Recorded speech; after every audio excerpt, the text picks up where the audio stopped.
friends, and welcome to the SoulFire Sessions, where we are about passion and purpose and helping you align with what sets your soul on fire. We're your hosts, Alex and Mariah, and we're so grateful that you're here.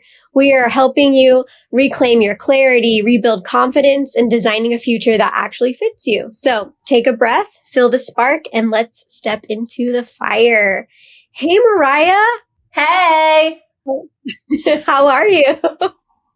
I'm so good. Episode 1. Like, yay! Yay! Episode So 1. exciting. We're so excited. Yes. Well, I just want to dive right in and ask you, how did SoulFire become a thing? Like, tell me all about it. Tell me how you became the SoulFire Queen. SoulFire Queen. There's lots of us. So I started my career in education, and I worked in a community where it was majority minority, which means that most of our students were Hispanic and low income and had lots of challenges. And I found my gift for dot connecting at that point and helped several students as a teacher and a school counselor and director of career and tech ed as a resource and somebody that could help these students reach their potential. And I realized that leveraging Maslow's hierarchy of needs, if a student or a human doesn't have their basic physiological needs met, there's no way that they're going to reach their potential. For instance, they're not going to be able to solve calculus problems if they don't know where they're sleeping at night or don't have food, etc. And so solving some of those basic needs unlocked potential for several students. And in other students, it was self-confidence or helping them to feel like they belong or were connected with. And that was my first experience with helping people to reach their potential. And I transitioned to the corporate world and recognized that the same principles they're the same with adults and with children. And once you unlock that potential in groups of people or in individuals, communities change, things shift. And I became really passionate about it. And as I grew in my corporate career, I had less and less time to devote towards individuals and to teams besides my own to do this work. And so I always told my husband, told my closest friends, when I retire, this is what I'm going to do. This is my passion project. I want to help people figure out what sets their soul on fire so that they can be aligned with their purpose. And as luck would have it, my future plan it came a lot faster due to getting laid off in May. And I was like, what about now? Like, what if the time is now? And so built a website and got all the right licenses and things like that. And Alex, you and I connected before this was even public and reconnected, and it became a thing. And then all of a sudden people started reaching out and saying, I want in, I want to help, I want to coach, I want to help with events. And people were saying, I need coaching, I need to be invested in. And so next thing we knew, SoulFire was a thing. And it has been the biggest blessing, and it has been amazing. And it is true that when you are doing the thing that aligns with your purpose, it doesn't feel like work. That was kind of a long-winded answer. Did it answer your question okay? That's okay. Yeah. Okay. And I just want to chat real quick about how I sort of came across SoulFire. Yes. Yes. So about a year ago, March, I finished the doctorate, which was a 5.5-year long process, and sort of thought, what now? Like, what am I supposed to do with my life now? And I have been applying for jobs for a year. My background is in higher education. I've been in higher ed my entire adult life. I have spent the majority of those years as an academic advisor of some sort, and am currently an academic advisor. But it's like, what's next? Like, what's the next thing? And I have had a lot of doors closed and a lot of rejection. And so in March of this year, I reached out to you, Mariah, and thought, she moved from higher ed to corporate. I don't really know if corporate's where I'm supposed to be. I don't know what's happening with my life. And Mariah gave me a space to just feel all the feelings, to cry, to sort of process what I was thinking and feeling. I really was at a place where I felt alone on an island. Like, I didn't feel like anyone understood how I felt. No one could empathize with my struggle, but Mariah did. And we walked away from that first conversation. I walked away with homework from Mariah. And so she said, you need to figure out. Yes, I did.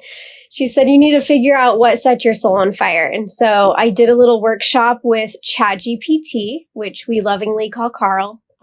We are not paid sponsors of ChatGPT, but we do love Carl. And so I did a little workshop and sort of figured out, like, hey, coaching is aligned with advising, facilitating is aligned with what you love to do. But in my doctorate, I had done an assignment. The question was, if you could do anything and not fail, what would it be? And I said TED Talks and a podcast and write a book. And so Mariah's like, then why not do that? Like, and it's like, well, how do I do that? I don't know how to do that. And so I think having you just tell me you can do it was like the first thing I needed to hear. Just like, you're right, I can do it. I don't know what I'm doing, but we'll figure it out. And so here we are, podcast episode number 1. Yeah, I remember vividly the conversation with you when you were like, hey, I want to help with SoulFire and I can do advising and I have, this experience and these degrees. And I'm like, yeah, but what do you want to do? And I think that's the question that many of us don't take time to explore and to ask ourselves or to ask each other. It's just the skills part of it. It's thinking about what can I do versus like, what do I want to do and what lights me up? So it's, that's what SoulFire is saying, hey, what can you do? And then what are the things that you're passionate about? Because at the intersection of those two things is purpose. And if you can work in something, doing something that is aligned with your purpose, you can do anything. And that reduces the chance of burnout. It increases job satisfaction, morale, the chances of you being effective in your role, etc. And so I am just really passionate about what we started here, Alex, because I think that we can do a total workforce transformation. And I'm just pumped at all the people that are reaching out and saying, hey, I want to lean in. I want to support. This is important stuff. Yeah, it is totally. And we're just grateful that you had this idea. And here we are. We are on a train running with the idea. Yes. And I love it. We are moving. I want to dive in a little bit to our values. And so for the listeners, we have 6 values, and those values are courage, authenticity, freedom, compassion, growth, and purpose. And so I just kind of want to do a little dive into each one. And so for courage, because I know that's really important for you, I would like you to just share a moment where you've chosen courage in your life. Sure. So courage for me was the founding core value. And I want to back up just a second and explain what these core values are holistically. So before we decided on anything, who were we serving? What problem were we solving? What was this business going to look like? We aligned on core values. And I think that's important because it's how we're going to treat each other. It's how we're going to show up. It's how we're going to do business. And if we have those core values, then it's easier to know, yes, we'll lean into this, or no, that's not really aligned, etc. And so I'm really passionate about our core values because I think of them as almost guiding principles. And courage for me is my number one core value in my own life and my personal life, because I think the definition of courage is to know what the right thing is, or to feel like you know what the right thing is, but to be afraid and to do it anyway. And I don't know about you all, but I live with a lot of fear. And I actually think most people do. And that fear oftentimes keeps us from our potential and keeps us from our best life, because we have that inner critic that is telling us you can't do that, or people are going to say things about you, or you're going to fail, etc.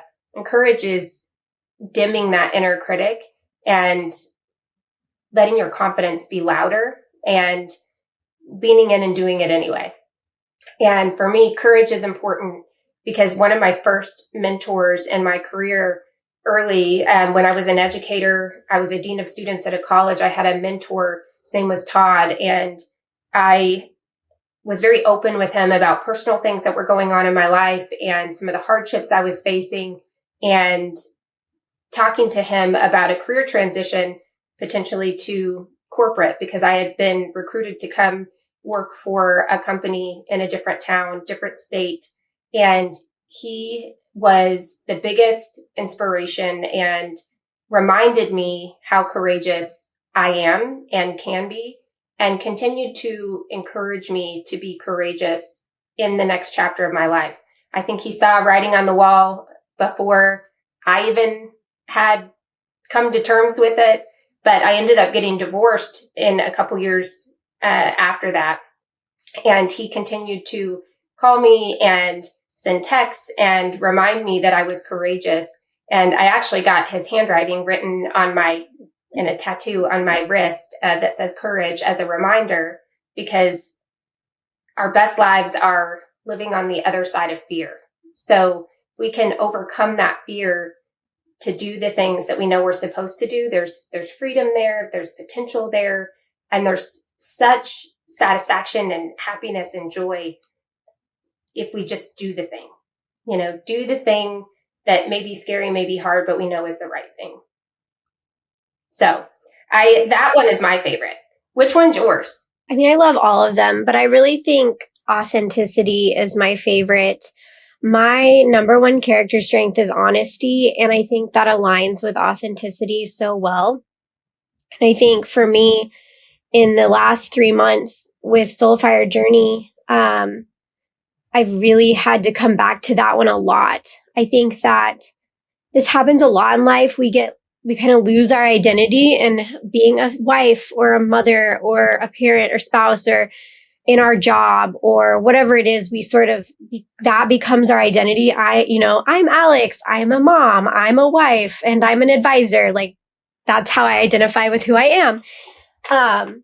But there's a lot more to who we are than that. And while those are important pieces of my identity, I think I sort of got lost in that.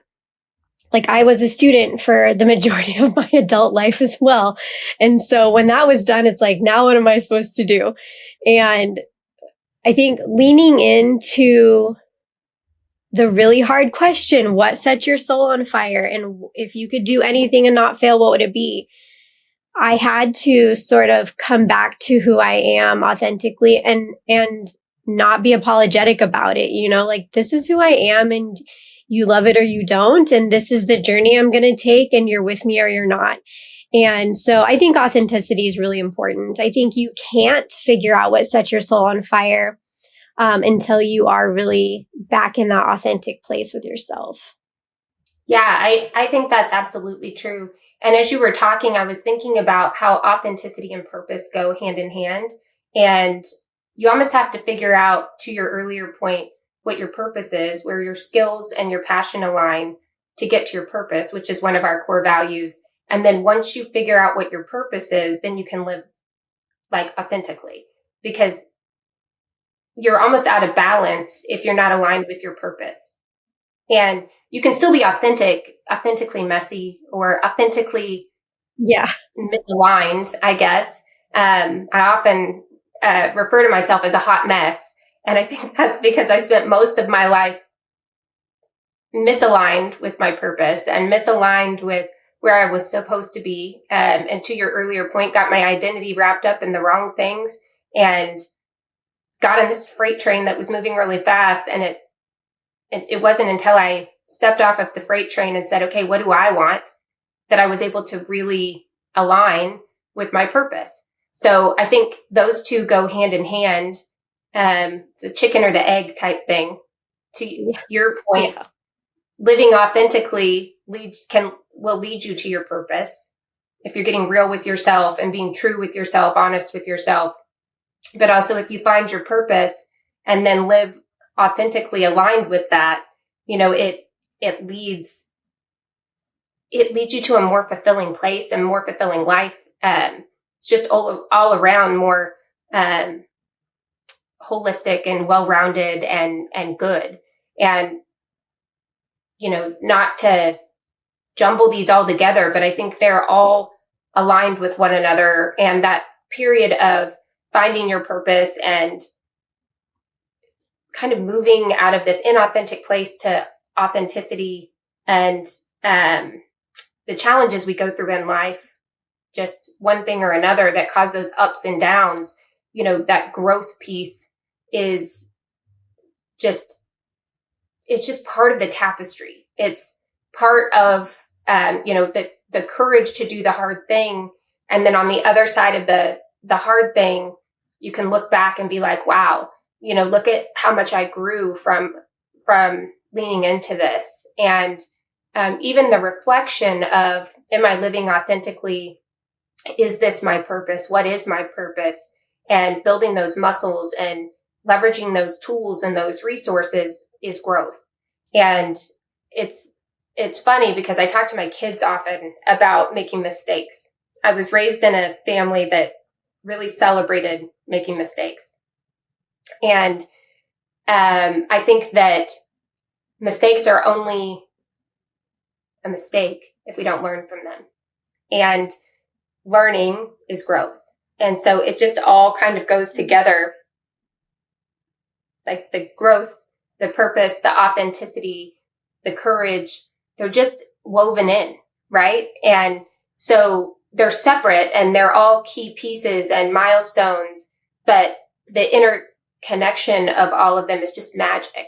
And the real magic comes once you've got it all figured out and you're living in alignment, because that results in freedom, and this freedom of this weight that's lifted off your shoulders, the burnout that comes from doing the grind of doing the things you can do, but you're not passionate about, and just running on this hamster wheel of life and being exhausted and fatigued and frustrated and cranky and tired, all the things that come from doing things that are just misaligned.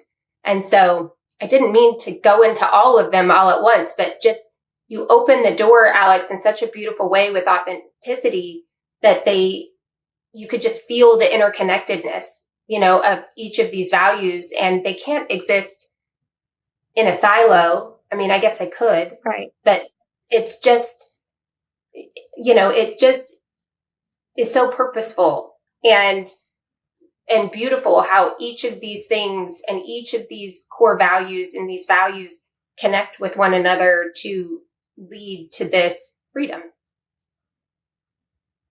Sorry. I love that. No, it's all good. Jumped in. I'm curious, when in your life have you felt like you went through this? You mentioned, just how we met and the challenges that you were facing at that point, but share with others, that may be listening to this, if that was the first time this had happened in your career, where you just kind of were like, where am I? What am I doing? Why are these doors closing? Had that happened before? And what did you find connected with these core values? Like, what helped you? And what was the recipe for getting to where you are? And what's the difference between how you feel today? It's July. And you mentioned that we first connected, about how you were feeling in March. So 4 months later, what kind of were the values that you leaned into, even if it was something different than our 6? Just kind of curious about your personal journey. Sure. It really started in my undergrad. We're going back. Okay. We're going back to undergrad. I was a management major. I had been a management major. It was my last semester. I was in my capstone class. First day, sat down, knew everyone in the class. We'd been together through the major. The instructor started talking, and I like looked around. I just have this visual of me like in slow motion, looking around the classroom like, is he speaking English? What is he saying? Like, is this a joke? Like, I'm like looking around and people are like nodding and taking notes. And I'm just like, what is happening? I don't understand what's happening. And in that moment, I don't know what happened, but I stood up and I said, I'm so sorry. I'm in the wrong class. And I got my stuff and I walked out of that classroom and I ran to my advisor's office. And I said, I should know what the instructor is talking about, but I don't. I have no idea what's happening. And that tells me this is not what I should be doing with my life. And in that time, I was, my college had just started a leadership certificate and I was a part of that. And so I had done several leadership courses and it was a new major. And so she said, well, we can move you to leadership, but it's going to add an additional semester. And I said, I don't care. That's where I feel like I'm supposed to be. And so I switched over. And I remember my dad saying, what are you going to do with a leadership degree? And so at that time, leadership and management as separate things was new. You know, like not many colleges had that. And people were trying to figure out, why would you have a leadership degree? Why wouldn't you get a business degree? And so I didn't have an answer for him. I don't know what I'm going to do. And so I finished the degree. I sort of was in this space where I want to do youth development of some sort, or I want to work with victims of domestic violence. And I had interned at a shelter, and I had also interned with a youth company where I worked with middle school and high schoolers. And I ended up just getting a job at a community college. Like I needed a job, a full-time job. People were not hiring me at that time, and I got this job. And so I thought, okay, well, that was my answer, youth development in a different way. You know, we're going to focus on college. And in the town I was in, it was primarily first generation students.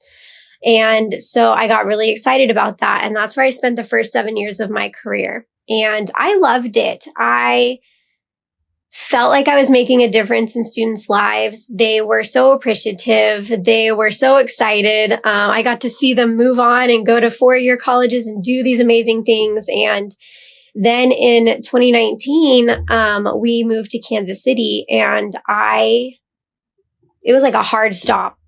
Like I had started the doctorate and we got up here for my husband's job, and I just didn't have a job. Like I didn't know what was next. And I thought, this is going to be easy. Like I've worked in higher ed.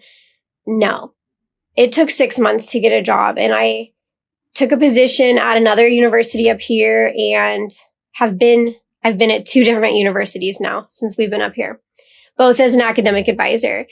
And again, I got to the point where I got the doctorate, and I thought, this is just what I'm going to do. I don't really know what's next. And the goal with the doctorate was a dean or director role to move up, but that wasn't happening either. And so I think in 2019, when we moved up here, I got to that point where I thought, is this what I'm supposed to do, is higher education? But it's like, I already had started this doctorate.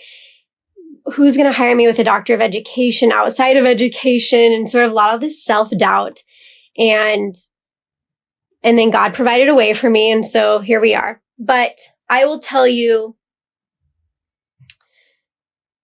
again, once I finished the doctorate, because the last year and a half of the doctorate was really focusing on just finishing it. It was a lot. I did learn a lot about myself in that process. I learned about the grit that I had to get it done. It was a lot of like hurry up and wait situations. And so patience became a core value. And that's really hard to do. But I found a lot of personal growth in me at that time. And then again, in the last year with all the rejections, I really struggled with rejection. I was, feeling really sad and a little bit low about why aren't people giving me a chance or an opportunity, and how can I stand out on a resume? How do I make my skills from higher ed, relatable to outside of higher ed, all these things. And And now looking back, it's like these doors closed for a reason. And, but when you're in that, you don't know. You have no idea what's happening. It's rejection. Rejection is rejection. So the core value that I really hung on to at that point for me had to be faith. Like I had to really think about this is happening for a reason, and I have to have faith that what is supposed to be will be. But that's sort of hard to do. And so I think when I met with you in March, that was where I was at, like a little bit hopeless and a little bit, maybe not depressed, but a little bit depressed about not being able to be where I want to be. And so at my current role, I feel like I've hit the ceiling with income and all the things. And so I was like, I need something different. So fast forward to now, from March to now, the growth has been the biggest part. I already talked about authenticity, but growth for me, just getting to a point where I no longer have self-doubt. I mean, I still question myself a lot. Like, is this what I'm supposed to do? But then I immediately have peace after that, which tells me, yes, this is what you should be doing. And so just the amount of growth in the small amount of time has been huge for me. That's awesome. Well, I heard you say a lot of things that I think really resonate with our listeners, and I know resonated with me. First of all, you said one of your core values is faith. And for me, faith is the absence of fear. It is when you believe in something more than you're afraid of it. And that aligns to me with courage. They're not the same thing, but I think it's faith that unlocks courage, right? This inner voice that says you should do this or lean into this. And so when you said that, it resonated for sure. And you talked about, going into higher ed, even your undergrad, and the guidance that you received, and just kind of like, hey, Alex, you should do this, you should lean into this. And I know that along my journey, education, my career, it wasn't until very recently that I chose what that path was. And I chose on my own with input from others, yes, but ultimately I felt like 100% of that decision was my own. And I think about going back, to making decisions about what I was going to study or what jobs I was going to take. And it was always, you should do this, or there's lots of jobs in this area, or this pays a lot, or you're good at this. And I don't remember anyone asking me, what are you passionate about? What brings you energy? Why do you get out of bed in the morning? What makes you fills your cup? And I was thinking about that. I've been very introspective in this last chapter of my life and reflective. And I was talking to someone about either personalities being either an extrovert or an introvert. And the question typically is, well, where do you restore your energy? Is it alone or is it with others? And I always tell people I'm an ambivert because I like being around people, but I also really like time by myself. But I was thinking about the question of, where does your energy come from? Where are you restored? And thinking about that in terms of career and in terms of life and in terms of passion. And, as I started reading books, as I started asking questions, leaning into my own executive coach that helps me, and thinking about, here's all the things that I'm really good at. Here's all the things that give me energy and restore me and just make me feel on fire. And here's where the intersection is. And just thinking about that as the sweet spot. And why aren't we asking more people, to think about that instead of just, what are you good at? Yes, what are you good at? What skills do you have? But also, what gives you energy? What gives you life? What are the things that just set your soul on fire. And I recently coached a woman who has spent her adult life raising children and supporting her husband and running a home and being involved in her family's lives. And we were talking about how the things that she has done in the last 17 years are transferable to the workplace, and talking about how she project manages things at church and runs her kids' classroom activities and communicates with all the parents in all these ways, and helps her husband, who has this business he's running outside of his corporate job. And she basically runs the company behind the scenes. And we just lose sight of what we're capable of and what excites us. And I think it causes fear, and the more we talk about it, and the more we talk about our fear, and we talk about realigning, and we talk about our purpose, I think it just unlocks things and turns the light on for those of us that are like, oh gosh, that resonates. Or when Alex on this podcast was talking about her life and the feelings that came along with the rejection and doors not opening and what her next steps were, like, that felt like what I'm feeling. And so I think it's important that we leverage this platform of yours, this podcast, to talk about those things, to talk about the things that people don't talk about, to talk about the fear, to talk about the rejection, to talk about the confusion, to talk about the journey and how we got here. And it's not shaming the journey, because we have to honor it, right? Like, even if we've taken wrong turns, it's back to what I was saying about mistakes. As long as we learn from it, then it's not a mistake. Even if we spent a decade in the wrong profession, or in the wrong marriage, or, in the wrong place, it's those experiences help to form the person that you are today. And you wouldn't be the same without them. So we'll honor them, but we're also going to speak about them. We're going to speak about what was right about it, what was wrong about it. When did we know that it wasn't right? And did we do anything at that point, or did we wait? And if we waited, why did we wait?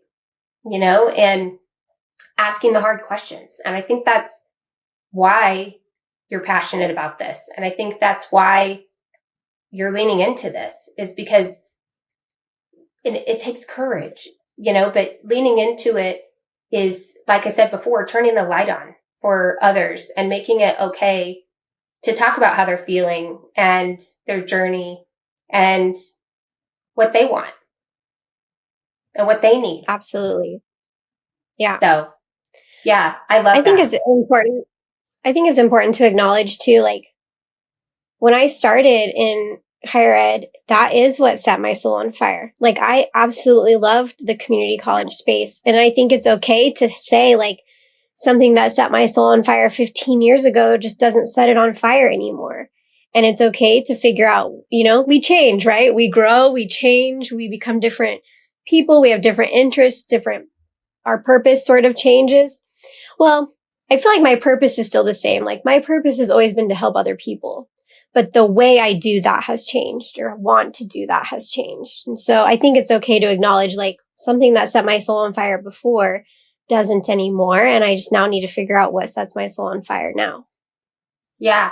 I had a counselor at one point. I'm a huge mental health advocate, and I'm sure we'll talk about that at different points as well. I think the stigma is getting less and less, but it still exists. But I had this counselor that told me that I needed to be okay with the fact that I'm not the same today as I was yesterday. And I don't need to shame myself because I'm a different version of myself today. And my wants and my desires, my hopes, my dreams might be a little bit different today than they were yesterday, because the experiences of yesterday help shape the person I am today? And I think about that a lot because oftentimes we think, oh, I made this decision yesterday based on the information I had, the guidance I had, the experiences I had, and I need to stick with it because I made this yesterday, or I made this decision 10 years ago, or I made this decision 5 years ago. Yeah. And that's not the case. We are allowed to evolve and we're allowed to change. And it may be that your purpose is still under the same umbrella like yours, where it's like serving people, helping people, turning the lights on for people, providing guidance for people. But sometimes it's completely different, your purpose, because depending on how much time has passed, depending on the experiences you've had, and also reflecting back on why you made the decision in the first place, right? Like you may have thought this sets my soul on fire, but you hadn't experienced what really sets your soul on fire yet, And so I think giving yourself the flexibility and the freedom to evolve and to adapt and to grow and to change is really important, and allowing that for others as well. Instead of the whole having the conversation about goals or dreams and saying, well, you told me this 6 months ago, you can't change from that. We need to still work on those goals and then we can talk about this. No, let's give each other the freedom to adapt and to get better and smarter. So I love that. I love that so much. I think that goes right into our last core value, which is compassion, and the importance of compassion, not only for us to give to others, but I think giving it to ourselves is really important too. It's so hard though. I don't know about you, but for me, yes, it's easier to give compassion to other people than it is to myself. And I've had to really work on that one.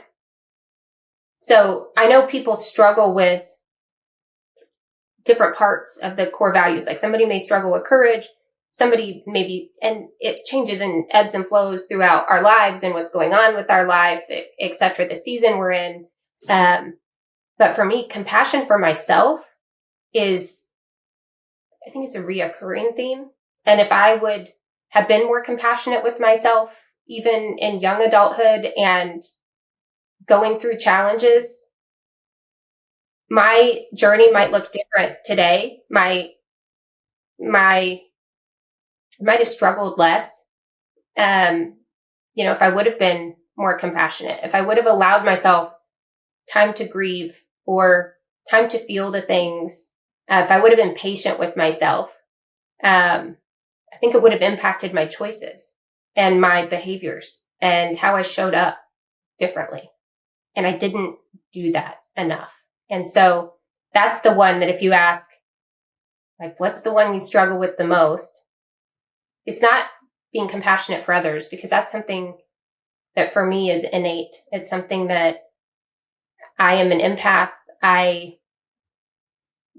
have no problem and enjoy sitting with people no matter what they're going through, celebrating or sitting in the darkness, but I'm not as comfortable sitting with myself in the darkness, or celebrating myself. So we had our first event this week. All the time is running together. And somebody called out at the very end. I don't think she said it in front of everyone. Maybe it was just to me, but said, hey, I have some feedback for you. And that is, when you're talking about what SoulFire is and you're talking about what you've done, you need to pause and celebrate yourself, and realize that this is huge, and allow us to celebrate you if there's people around to remind you to celebrate, because we often just move on to the next thing. And what's happening here is huge. And I was like, yes, exactly that. So I'm the first to be the hype girl for other people and to cheer on other people, but I don't do it enough for myself. I don't take the time. I just am like, next. So I think it's important. Well, I'm a perfectionist. I have been my entire life. And so I struggle with that too. I think I also have some high functioning anxiety. So I feel like I'm always going, doing. And it has to be perfect, right? In the last couple of years, I've done some hard work on myself in terms of that, like figuring out it's not an all or nothing mindset. Nothing is. Not how I eat, not how I work out, not how I do my work, how I, whatever, parent, spouse, none of that. It can't be all or nothing. It's really interesting because in my undergrad, in the leadership department, we had a motto that was think gray. Nothing is black and white. We live in a lot of gray space. And so I was always like, yes, think gray, but I was not being gray in my own life. I was very black and white about things. And so the last couple of years, doing this work has helped me sort of live in the gray space and be okay. Like nothing is all or nothing, right? I have to give myself compassion and live in this space where if I eat a bunch of sugar today, it's going to be okay. Like I'll get back on a more nutritional plan tomorrow. If I skip a workout today, it's going to be okay. If I am, not showing up as the best parent this week, apologize to my family and move on. Like it'll be fine. So finding the space where I can give myself grace because I'm not perfect and I will never be perfect has really shown me how to be more compassionate to myself. I'm sort of like you, like I don't really struggle with compassion with other people. My purpose is to serve others. And so I think when you are serving others, if you're not compassionate, maybe that's not what you should be doing with your life. Yes. But you're right. Like being compassionate to yourself is a little bit harder. But I would really challenge you to focus on that and figure out like, how do you live in the gray and how can you move to that? Yeah, I think ambiguity and living in the gray, I love that was like the motto of your program. And I think about that, like leading teams in corporate, even in the educational sector, gray is not something that most people are comfortable with. Ambiguity is something that I don't know if it's been conditioned in people today, that they like a plan, they like a map that's color coded, but it is not comfortable for people. And getting comfortable with the uncomfortable is where growth lies. And it takes courage and it takes faith. It takes being compassionate with yourself to do that. And it's not easy. But once you start doing it and you start leaning into the gray and saying, I've never been here before, but I can figure it out. Or I've never been here before, but I've been somewhere similar and I can leverage that experience to help me begin. Yeah. Then things become more clear. And once you realize that you didn't die, there's that famous saying like, but did you die? Like, but did you die? Yeah. Right.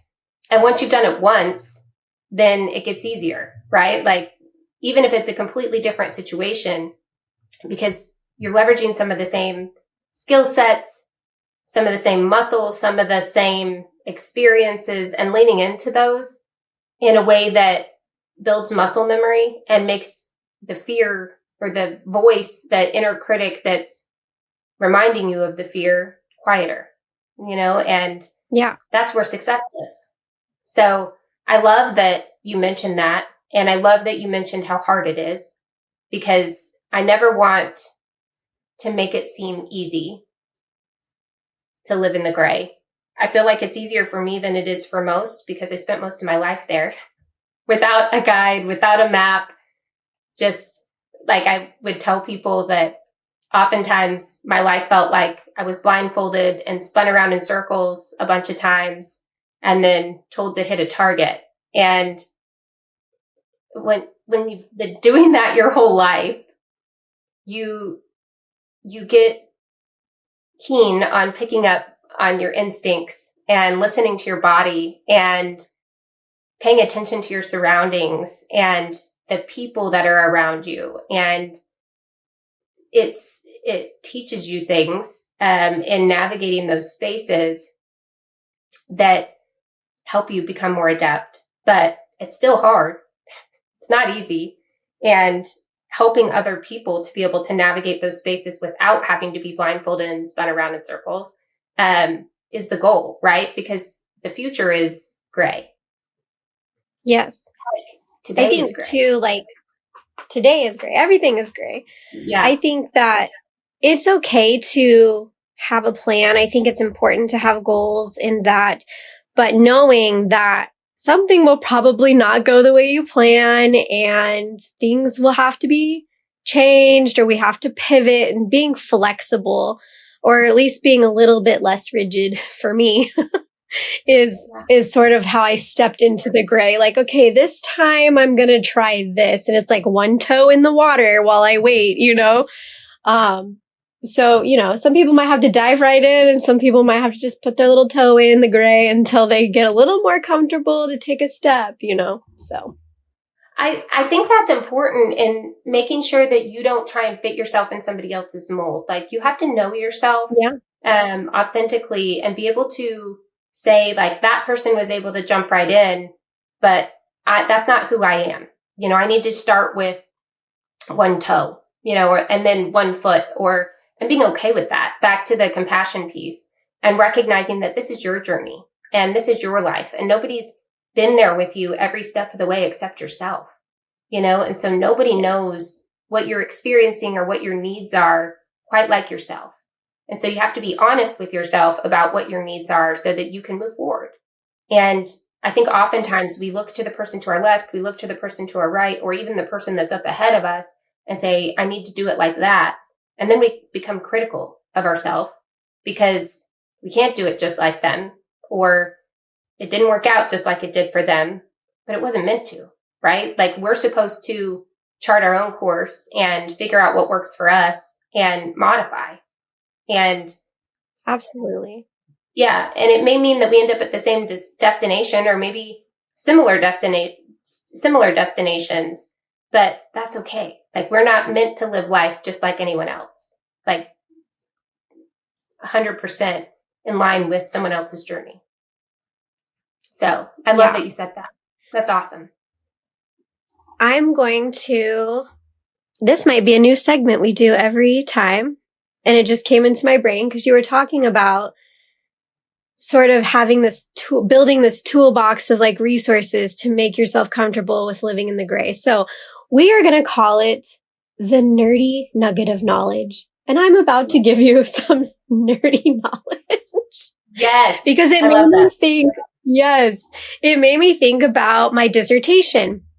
And I used this theoretical framework from Barbara Fredrickson about positive leadership, but she specifically talks about the upward cycle.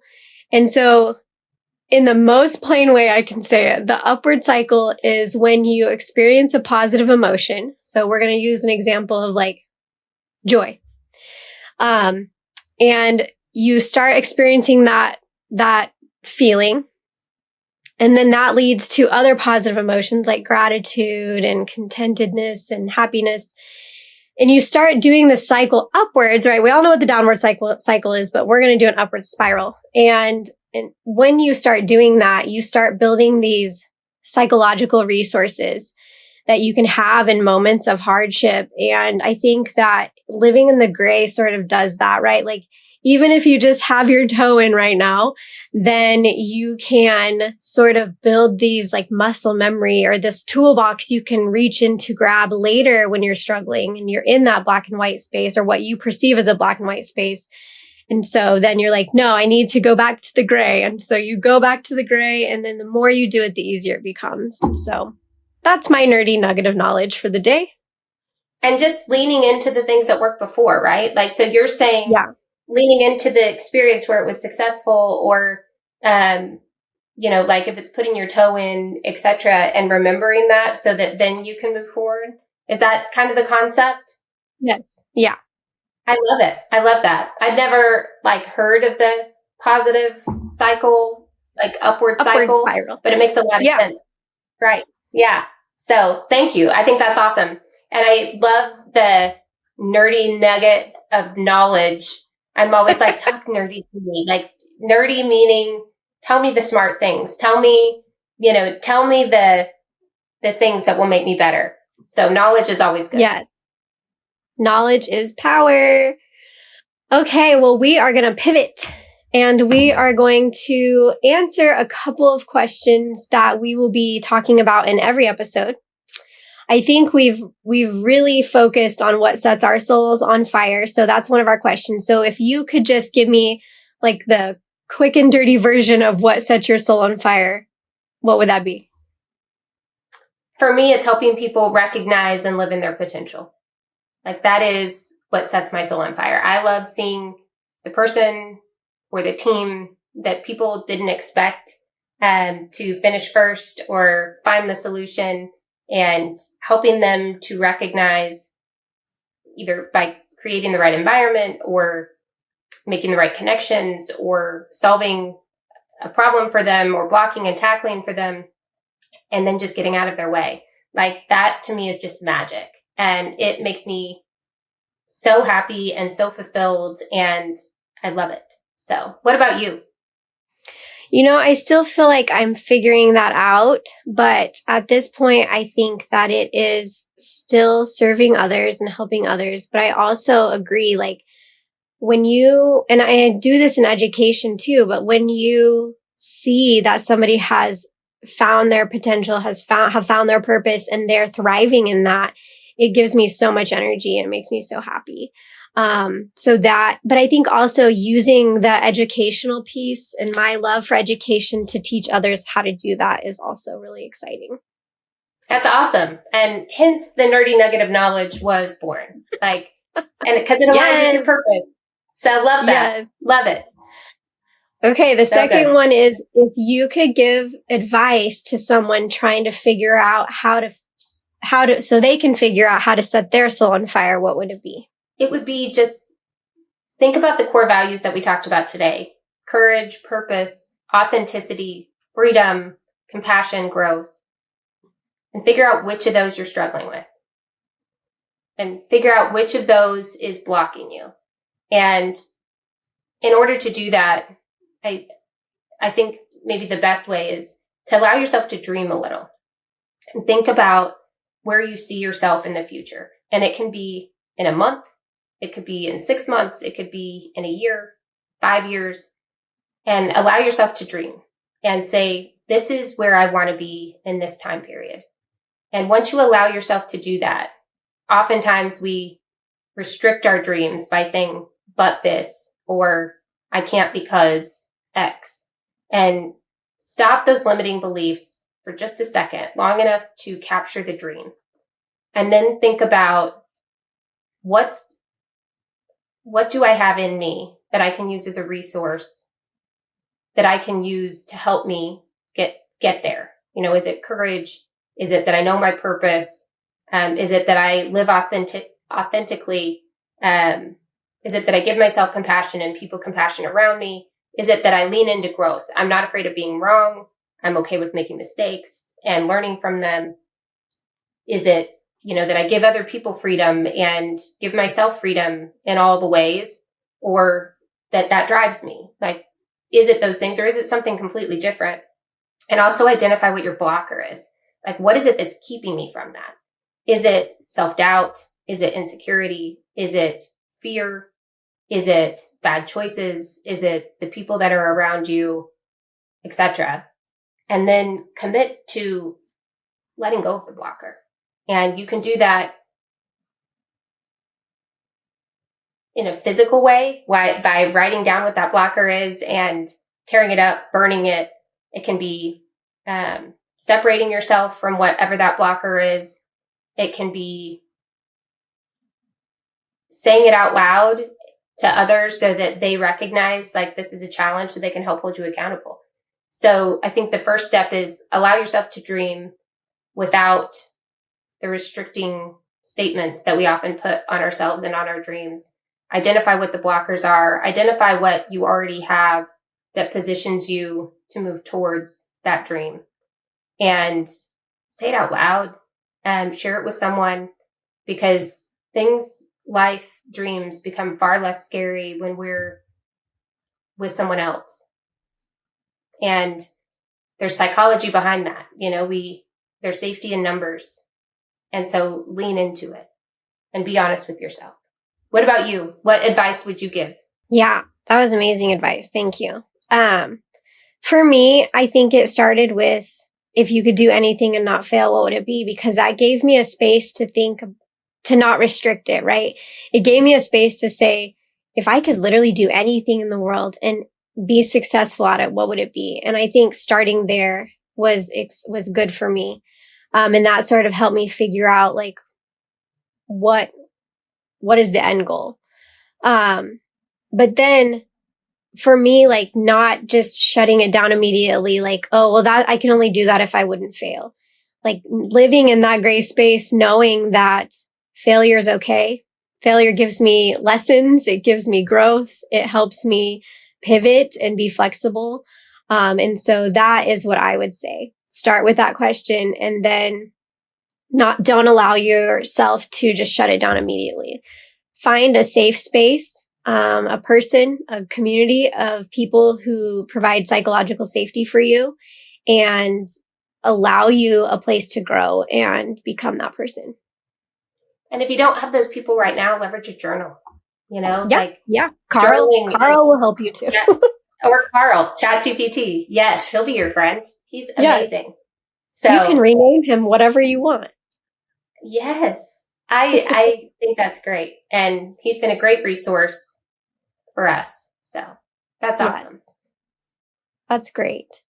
Well, as we wrap up, I would just really encourage the listener to think about those 6 values. And again, those values are courage, authenticity, freedom, compassion, growth, and purpose, and sort of figure out how do those values align with your own life and which value speaks to you right now the most. And if there's one you're really struggling with, figuring out how to make it stronger for you, make it work for you, how can it help you figure out what sets your soul on fire? So, and if you need help, SoulFire Collective is here to help. Just let us know. Yes.